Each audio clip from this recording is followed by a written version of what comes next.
우리는 지난주 수요 기도회 때 야곱의 딸 디나가 성폭행 당했던 사건과 야곱의 아들들이 저지른 피해 복수 사건과 그리고 약탈한 사건, 더 나아가 이 사건들로 인해 가나안 여러 민족의 공격을 받아 온 가족이 멸망당하리라 예상하며 두려움에 빠진 그 야곱의 모습을 찾아보았습니다. 오늘은 이어지는 내용을 전해드리겠습니다. 야곱이 두려움 가운데 있을 때 하나님께서 찾아오십니다. 하나님은요, 야곱에게 너는 왜 베델로 가지 않고 세겜에 정착하였느냐? 너는 왜 큰 사건 앞에서 나를 찾지 않았느냐? 너는 왜 자손들을 잘 교육하지 못했느냐? 신앙적으로 잘 양육하지 못했느냐? 이러한 책망을 하지 않으십니다. 하나님은 야곱이 뒤늦게나마 자기 잘못을 깨닫고 있기에 책망하지 않으시고 장차 그가 무엇을 해야 하는지를 가르쳐 주십니다. 하나님은 야곱에게 베델로 올라가라. 그리고 그곳에 거주하라. 거기서 하나님께 제단을 쌓으라. 라고 지시하십니다. 하나님은 야곱이 베델로 올라갈 뿐만 아니라 거기에 제단을 쌓고 거주하기를 원하십니다. 베델은 세겜에 비해 척박한 곳이지만 야곱은 하나님의 말씀에 순종합니다. 그는 출발을 앞두고 두 가지를 행합니다. 첫째로 가족들이 가지고 있던 이방 신상들을 제거합니다. 우리는 창세기 31장에서 야곱의 네 아내들 중에 한 사람인 라헬이 아버지가 믿는 신인 드라빔을 가지고 있었음을 알고 있습니다. 라헬 외에도 그의 식소들 중에는 이방의 신상들을 가지고 숭배하는 자들이 있었습니다. 여기서 말하는 이방 신상들은 가족의 수호신을 가리킵니다. 당시 사람들은 너도나도 방 안에 이러한 가족을 지켜준다는 의미에서 수호신들을 이렇게 방 안에 두고 숭배하며 살았습니다. 야곱은 식솔과 그리고 함께 있는 종들이 가지고 있던 이러한 모든 이방 신상들을 다 걷었을 뿐만 아니라 우상 숭배의 목적으로 귀에 착용한 귀걸이들도 다 걷습니다. 그리고 그것을 세겜성 근처에 있는 상수리 나무 아래에 묻어버립니다. 이렇게 함으로써 지금까지 행해온 우상 숭배의 모든 잔재를 제거합니다. 야곱은 우리로 하여금 하나님의 말씀에 순종하며 나아갈 때 가장 먼저 무엇부터 해야 하는지를 가르쳐주고 있습니다. 그것은 우상 숭배를 철저히 금하는 것입니다.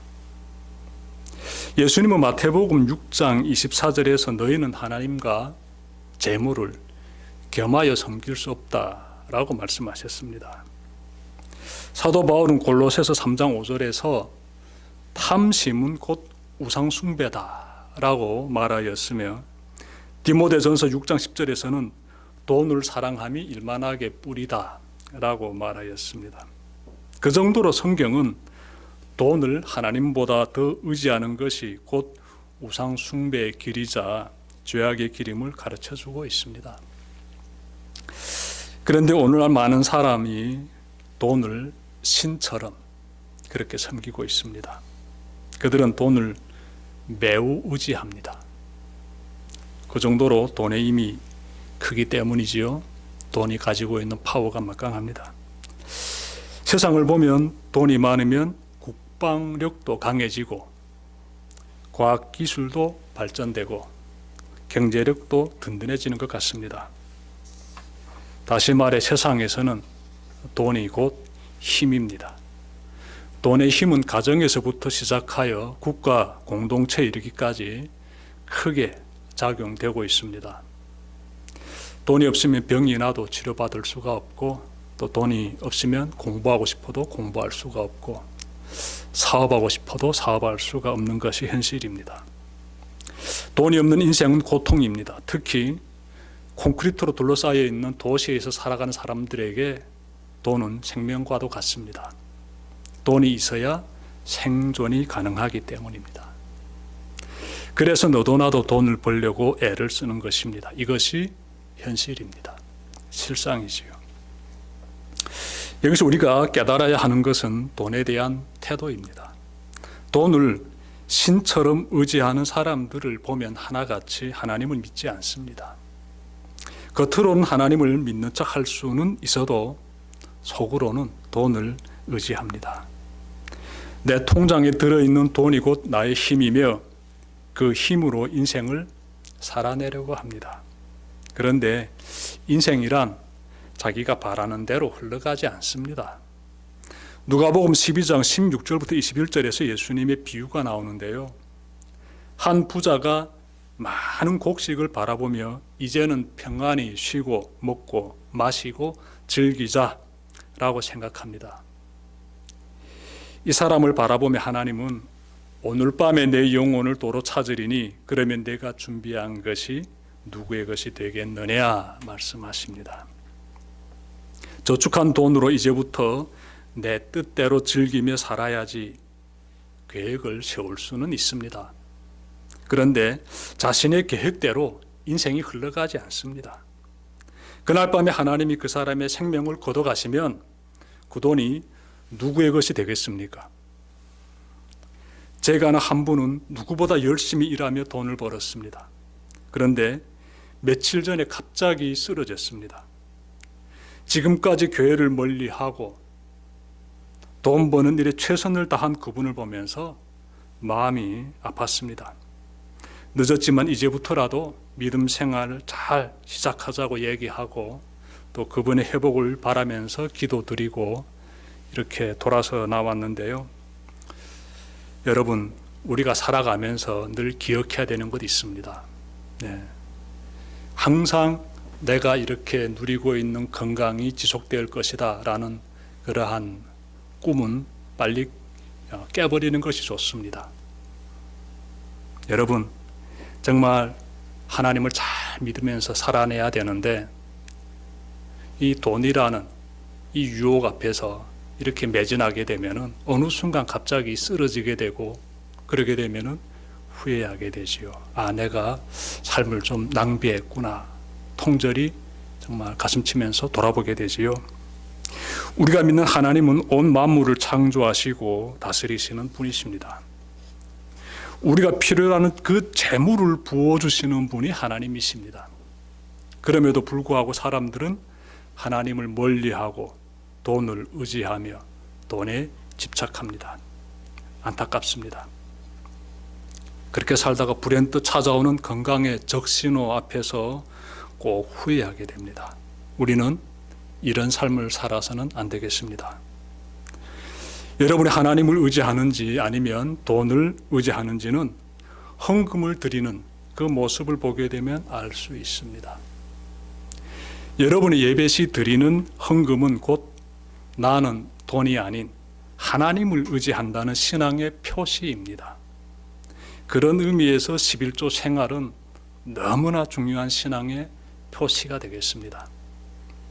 여러분이 세상살이 하는데 빠듯한 형편일지라도 그 가운데서도 최선의 정성을 담아 헌금을 드린다면 이는 굉장한 믿음의 표시가 됩니다.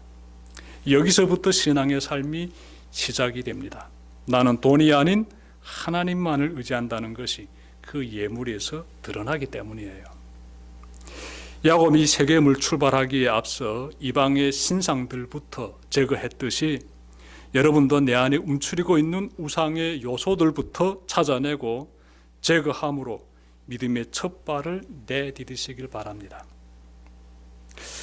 둘째로 야곱은 정결의식을 행하고 의복을 갈아입도록 합니다. 야곱은 온 가족과 그리고 자기와 함께한 모든 자들이 몸을 깨끗이 씻고 그리고 옷을 갈아입도록 합니다. 이것은 하나님 앞으로 나아가는 사람이라면 반드시 행해야 하는 정결의식입니다. 야곱은 정결의식을 행하면서 무엇을 깨달았을까요? 그는 다시금 나를 비롯하여 나와 함께하는 모든 자들의 죄를 용서해 주시는 그 하나님을 경험했을 것입니다. 그것을 어떻게 하면 우리가 알 수 있을까요? 여러분 말씀 보십시오. 하나님께서 그들 모두를 하나님의 집인 베델로 부르고 있지 않습니까?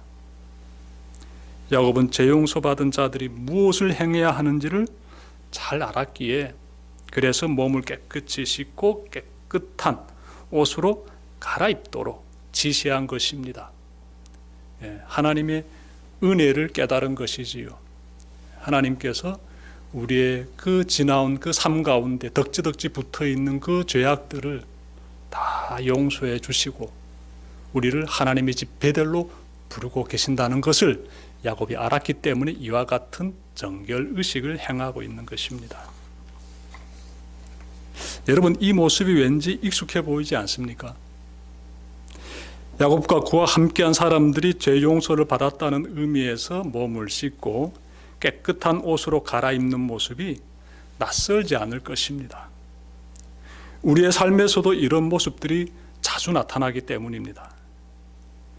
야곱이 이처럼 정결의식을 행하고 찾아가는 그곳이 베델이라면 우리가 정결의식을 행하고 찾아가는 그곳은 어딜까요? 당연히 교회지요. 여러분, 주일 예배를 드리고자 교회로 나오기 전에 집에서 정결의식을 행하고 있습니까? 지난 한 주간의 부끄러운 죄, 몸으로 지은 죄, 말로서 지은 죄, 마음속으로 지은 죄, 그 모든 죄들을 주님 앞에 회개하는 마음으로 몸을 깨끗이 씻고 단정한 옷으로 갈아입고 교회로 나오고 있습니까? 꼭 그렇게 해야 합니다. 죄인된 우리를 또다시 용서해 주시는 하나님께 나아가기 때문에 반드시 야곱처럼 정결의식을 행하고 그리고 교회로 나오는 여러분들 되시기를 바랍니다. 정결의식을 행할 때 꼭 병행해야 하는 것 있습니다.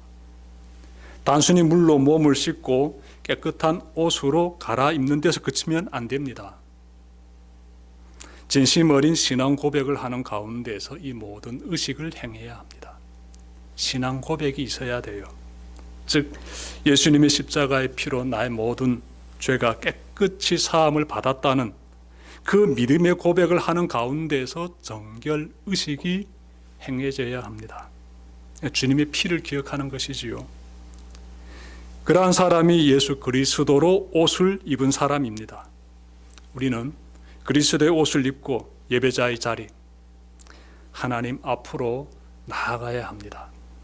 그러니 여러분들 주일에 오실 때 어떻게 해야 되는지 마음에 잘 새겨보시고 또 실천하시길 바랍니다.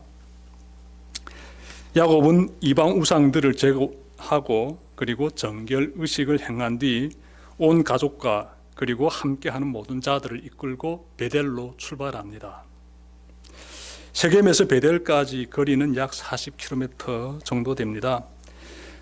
가축과 함께 이동해야 되기 때문에 이동하는 속도는 좀 느리지요. 그래서 적어도 2-3일 정도 소요될 것 같습니다. 세겜에서 베델까지 가려면 2-3일 정도 걸릴 것 같습니다. 그 여정 가운데 가나안의 다른 족속들의 공격을 얼마든지 받을 수 있습니다. 따라서 이 여정은 두려움의 여정입니다. 두려움의 여정. 야곱은 목숨을 걸고 베델로의 여정을 시작합니다. 그런데 기적이 일어납니다. 하나님께서 사면 고울들로 크게 두려워하게 하셨으므로 야곱의 아들들을 추격하는 자가 없었다라고 성경은 말씀하고 있습니다. 5절에서 나오지요.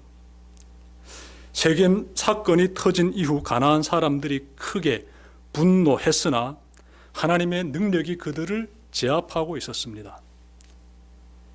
하여 그들은 싸우기 좋은 곳에 매복했다가 야곱 일행이 지나갈 때 공격할 수 있는 그 절호의 기회임에도 불구하고 복수를 못하고 있습니다. 무사히 베델에 도착한 야곱은 무엇을 깨달았을까요? 하나님의 말씀에 순종하는 길이 곧 구원의 길이요, 하나님의 말씀에 불순종하는 길이 곧 파멸의 길임을 깊이 깨닫게 됩니다. 이곳까지 무사히 도착할 수 있는 것은 전적으로 하나님의 도우심의 결과임을 깊이 깨닫습니다. 그리하였기에 그곳에 제단을 쌓고 그 이름을 엘 베델, 즉 베델의 하나님이라고 짓습니다. 지금까지 세겜을 떠나 베델에 도착한 야곱의 긴장된 그 여정을 전해드렸습니다. 세상적인 시각에서 보면 세겜은 베델보다 훨씬 살기 좋은 곳입니다. 야곱은 세상적 시각에 쫓아 이곳에 정착했다가 쓰라린 죄의 고통을 겪었습니다. 그가 절체절명의 위기에 처했을 때 하나님께서 찾아오셨습니다. 하나님은 야곱을 베델로 이끄셨습니다. 야곱은 지금까지 범해온 우상 숭배의 삶을 깨끗이 청산한 뒤 하나님의 말씀에 순종하여 베델로 올라갔습니다. 그 여정 가운데서 하나님의 보호해 주심을 다시금 경험했습니다. 여러분, 하나님은 우리도 야곱처럼 믿음의 삶을 살아가기를 원하십니다. 우리가 하나님만을 의지하는 거룩하고 정결한 성도의 삶을 시작할 때 하나님은 그 가운데 함께 하십니다. 야곱과 함께 하셨듯이 여러분과도 함께 하십니다. 하나님은 야곱을 지키시고 보호하시고 인도하셨듯이 여러분에게도 동일하게 역사하십니다. 베델에서 엘 베델, 베델의 하나님을 부르며 예배드린 야곱의 감격이 여러분의 삶 가운데서도 동일하게 경험되기를 주님의 이름으로 축원합니다. 기도드립시다.